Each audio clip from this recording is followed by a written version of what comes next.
So we cover different types of garden structures and different functions that these garden structures can play. And we will talk a little bit about the, so we will talk about the design considerations now. Okay. So when we think about designing garden structure in a garden, first of all, we have to answer a question: what is the function that this structure would play in our garden? What sort of actions will happen there? You know, what will the users do with, or you know, in this garden structure? What will be their reactions to it? The relationship to this garden, where you want to locate these garden structures, close to the house, further away from the house, type of materials to use to build these garden structures, the design considerations,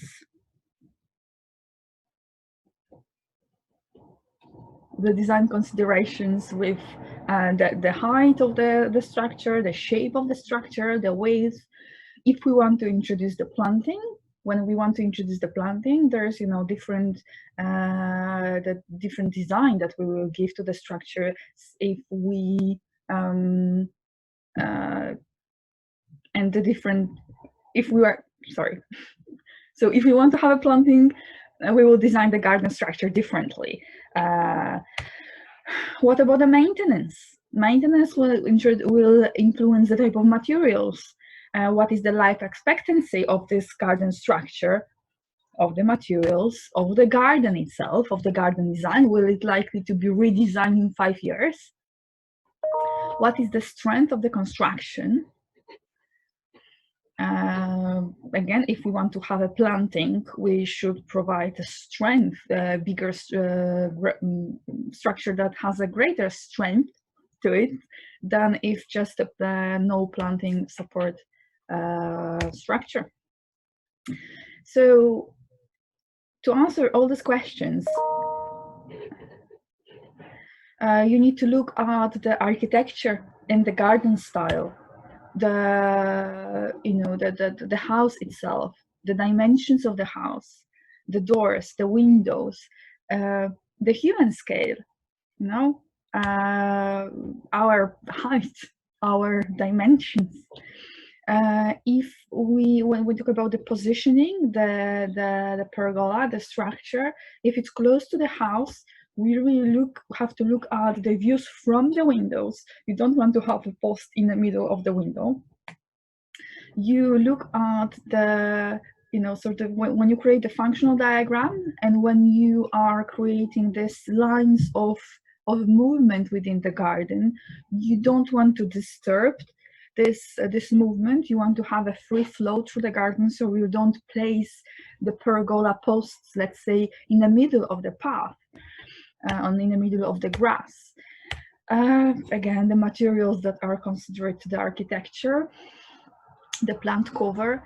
You need to think about the materials for the pergola when you, also in the context of the plant cover, when you introduce deciduous planting during the winter time, they have no leaves, they won't be attractive. So what is the material used to build this pergola so it is attractive through a whole year?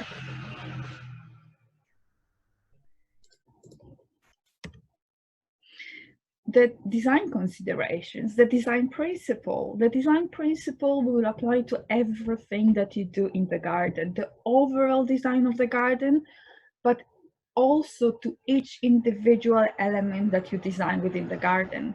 So think about this garden structure in context of unity, of context of simplicity, the balance, the scale and proportion, the rhythm and repetition, the focal point. Everything has to be, all of these design principles you should have in mind when you design garden structures. Okay. So again, going back through this design consideration, again, sympathetic to architecture and garden style, related to the size and dimensions of the house, doors, windows, human scale, position posts so they don't interrupt the view from the windows, don't interfere with the usable space, and they are not in the middle of the path or in the middle of the grass.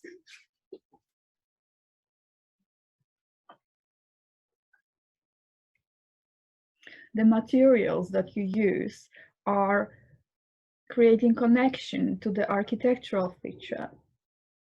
The plant cover, if that's deciduous evergreen, the plant cover will influence the height and strength of the structure, but also the materiality and design itself, and the design principles. By now, you should have all these design principles imprinted in your mind. So whatever you do in your garden, you refer to them, okay?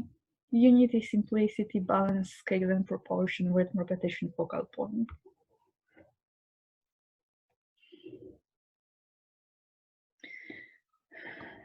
So, typical pergola.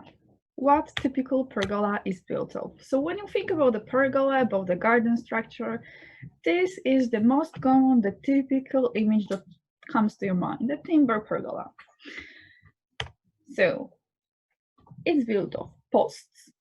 There's vertical, element, the beam, the horizontal element that sits along the pergola, and rafter, the horizontal element that spans across the pergola.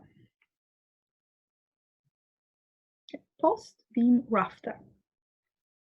And we also have brace, this, a supporting element. We have a width of the pergola. Remember that the typical pergola sits above or along the above the path. So you start here and you go over there. Okay, so this is how wide is it, the width of the pergola, the length of the pergola, and the height. And you do have all of this covered in extent in your handouts as well. Again, posts, beams, rafters, braces, with length height.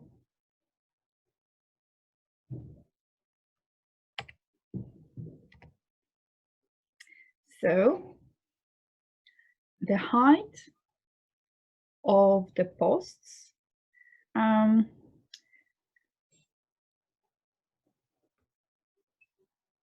the height of the clearance of the pergola should be anything between 2.2 or 2.45 meters. So it is really safe, and I always go with this number 2.4. Okay, 2 meters 40 centimeters. That's the height of the clearance.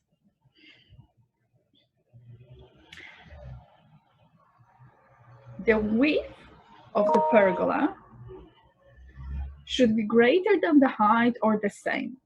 With this in mind, I would say that this is a good guidance, but you should stay with the width of the path plus the space on each side.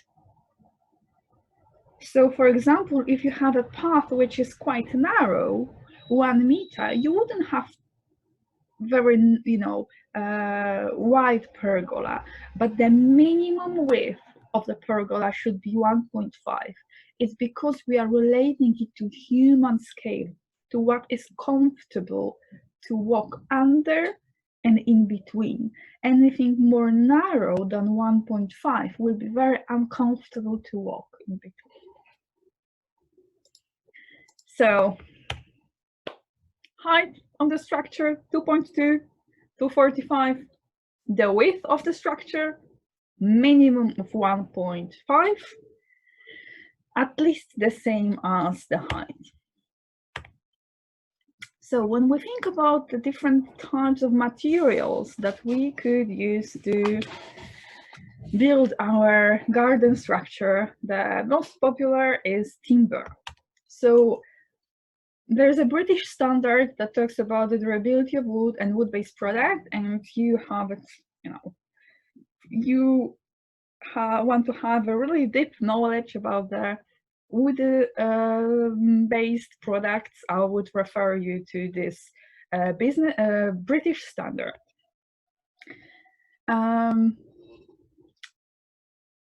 In any way, always use certified timber. If that's softwood or hardwood, always use certified timber. And we have these two certifying bodies, FSC and PEFC. Please use products that are certified.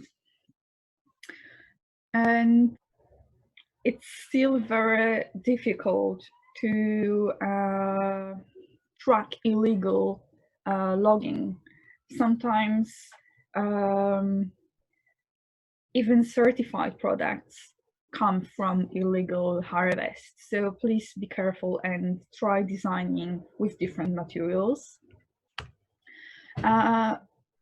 When we think about the structures made of timber, they have a certain lifespan. So, you know, the hardwood would have average lifespan of 40 years, obviously if maintained correctly. And the softwood, if it's pressure treated, around 5 to 25 years. And obviously there is a choice of, you know, recycled or waste rustic timber as well. Not waste, but rustic timber. So think about, when you design these garden structures, think about also the lifespan of your design. You know, when you design the town garden, it is very likely that the style will change, or the owners will change, or, you know, it's really rare that the gardens will last more than, you know, 20 years. It's very likely that the gardens that you are redesigning now were designed in 2000 or in 90s. So is it really worth using a tropical timber?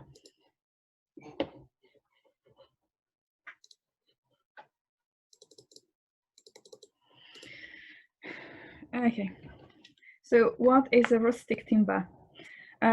So according to your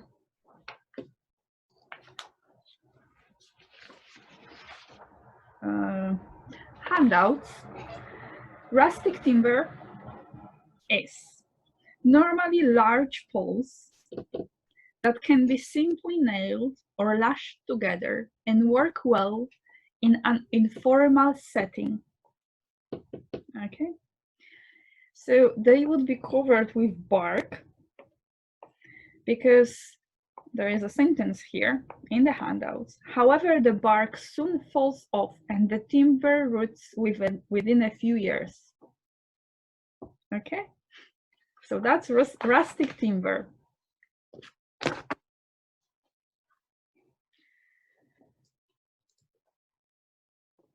Natural logs and driftwood would be another timber, because according to the handouts, rustic timber is a large pole covered with bark.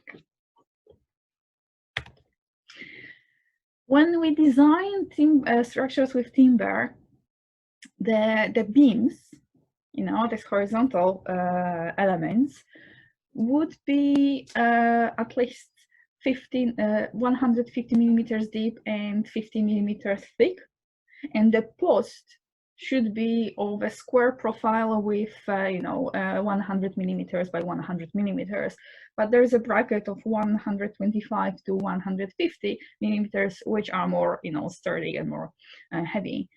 So that will be a standard size for timber structure elements.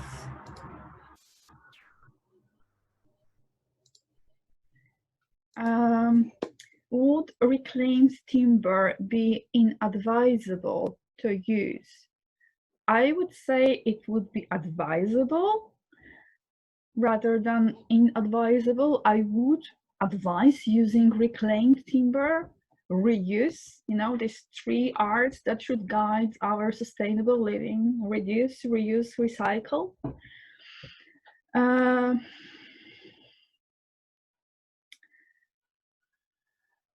There are already products on the market that are using reclaimed timber.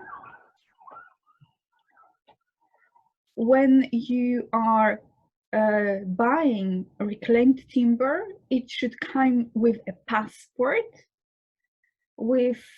You should know, and the buyer should provide you information where this timber comes from. And when there is a demolition or the waste material, the waste timber has 4 categories: A, B, C, and D, and they would never sell anything from the D category, which is the hazard, as something that is injected with chemicals, like tar, for example. No one would use railway sleepers now, because we already know about this health hazards that they could create. So when you are buying the reclaimed timber, it should come with the with information where it comes from, the location, and also the yes, what was built of it. Do you know if the timber sizes in imperial measurements, only as this is what builders, merchants still tend to use? I'm afraid I don't operate in imperial measurements, and the industry standard is meters and sorry. What do the ABC stands for of reclaimed wood stands for? I will send you, okay, information on these different classes of reclaimed and waste timber, with information on A, B, C, and D. So, okay. So when we think about these different timber structures, about these different, vertical and horizontal elements, and how we connecting them, how we are joining this timber structure together to build it. So obviously nails, screws, and bolts. Okay, so that's how we connect them, but we can also create connection by joints. And this is a very old technique, very traditional, and it is an art in different cultures. So there is an art in Japanese culture, and you can create a beautiful structures with no bolts and screws. And here in the top, this brownish structure is connected with joints only. These 2 new timber, like to the right, are connected with bolts already, but not with joints. But you can see that you can achieve a beautiful elements without any metals, just pure timber. But you can also use more modern connections, as with bolts here. And here I would say that it is connected with bolts, but then there are these little timber plugs to cover the metal, which is a really nice touch.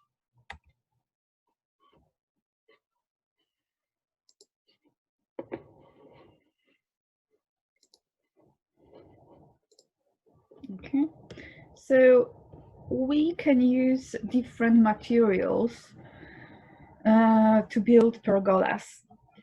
It is quite common to connect different materials, to use timber for your ceiling, for the beams and for the rafters, and use different materials for columns or piers. So here we have a brick, and when we use brick, this is the construction. This is how we will build with with with this brick arrangement. That's how we will lay brick to create a column. Here, this example used 2 lengths of bricks rather than 1.5.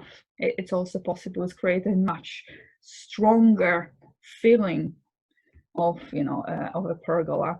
You know, in my opinion, it's a little bit unbalanced. We have very strong columns and very light over, you know, the structures and beams, but well, design choice. We could use also use stone.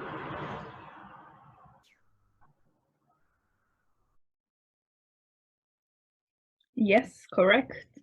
Reinforcing metal, concrete, and bricks around it. And this one looks this example here used stone for your for the columns.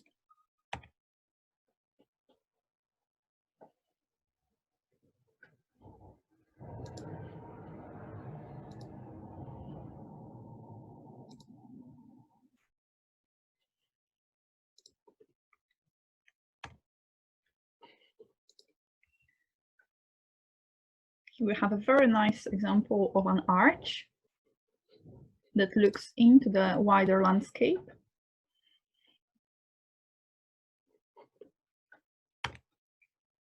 We could also have different materials. We could have a precast concrete columns, here again connected with a timber structure. I like the pattern on the floor that this overhang structure is created with a sunshade. We can use different materials like metal, steel. Okay, so with this we could have much wider, bigger structures. There's a quite modern take on metal and steel, and also connected with different, so we have 3 different materials here. I would say that this example shows it has too many different materials. So we have stone, we have metal, we have timber, we have brick, we have you know, the floor there with this, you know, grayish. It is perhaps natural stone. It's way too many different materials on this image. Okay, it's a nice design, nicely designed pergola, but way too many different materials.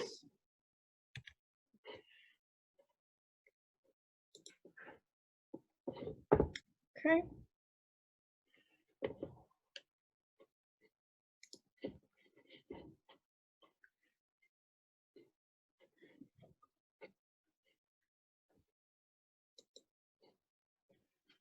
Please refer to your handouts for more information on the different connections that you could have. There is some information about, you know, how the how you connect beams and posts and how you call these joints. And then there is also information about how you fix the beams to the wall if you create the overhanging structure or a pergola. So you can have these 2 different wall plates or a hanger. And just refer to the handouts. On the model, you will also have a questionnaire. So basically, if you want to check your knowledge, so again, refer to models, read the handouts, and then do this questionnaire. It's sort of a test if you want to check your knowledge. So we will take a quick look through the garden history, just to have something nice, and then perhaps to trigger your interest in looking for inspirations. So, you know, starting with the origins of garden design, looking at the Parisian gardens, the pavilions were really popular. with the in the gardens because of the climate. So we have to think about the unit of limitations of site when we design the garden feature. Where is our garden? So when we talk about when we think about the history, garden history, and we start with the Persian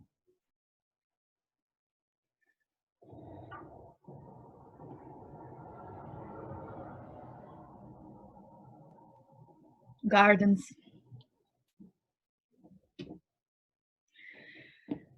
The pavilions were very, very popular in the Persian gardens because they provide shade. You think about, climate when they were created. Then we go into Europe and medieval history. The medieval gardens, the castle gardens. You can see at this image here, at the back to the left, there is an arbor. And an arch. So the arbor is in between the tree and in between the arch. They are designed. The design is similar. So there is this unity of detail very nicely created here. Different garden structures here. Something that it's really interesting in medieval gardens is this grass bench. You see that she's sitting on the grass bench. So basically a mound of soil that is nicely mown and then created, it's called the grass bench. And she also is hidden behind this rose trellis, hidden from the view of these two guys peering through the window. So we move very quickly into the Renaissance garden, and here we have a large garden, terrace garden from France. I will not dare speak aloud the French name. But you have a very nice example here of these structures, the garden structures. I would call them arbors because I would assume that you could sit there and then have a nice chat. Pergolas and gazebos were very popular during Baroque as well, and Renaissance and Baroque, and then they just were at their finest in the French Baroque, and here we have examples from Versailles.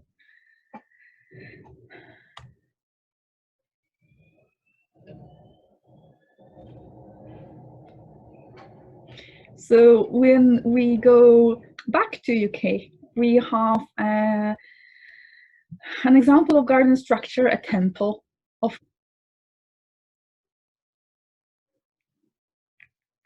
in an English garden, landscape garden. So I will through two previous ones. So there's a quest to show a previous examples. So I would assume that's the Renaissance and Baroque example.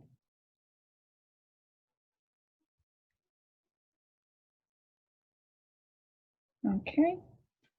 And we have a landscape English garden here with this ancient structure. And then we go to the greatest, Joseph Paxton, and his conservatory. So you think about how technology progressed, and then the iron, and then a possibility of build with metal and glass, and these great conservatories emerged. And here from 1940, Joseph Paxton in Chatsworth, great conservatory. And then we go into the arts and crafts, and Miss Jekyll and Mr. Lewitins with Hester Comby Gardens. A very nice pergola here. I would like you to notice how the pillars, the columns are made. So they are also interesting during a winter time. So summertime, springtime, beautiful, but also a winter time has interest because they are covered with this, with the climbers. But the mansory work is amazing here. Obviously popular spot for wedding pictures. And few modern examples with the garden structures very quickly, because I just realized we run of we run of time. So modern examples, again, there is only your imitation, your imagination is the limit. With today's technology, you can have any shape, or you can use any materials you want to create your garden structure. Timber, metal, rustic timber. I would say that's a rustic timber here, but well, not according to your handouts. Obviously, different shapes. So, okay, I will leave you with this image here. I will stop sharing my screen now. So we will have a short break now, 5 minutes break. After the short break, I will introduce an assignment on modern garden designers, and then I will take your questions on both the assignment, and if you have any questions that hasn't been already asked and answered on garden structures, and if you have any question on town gardens too as well. Okay, I'm going to stop sharing my screen, stop, I was mute, and then stop.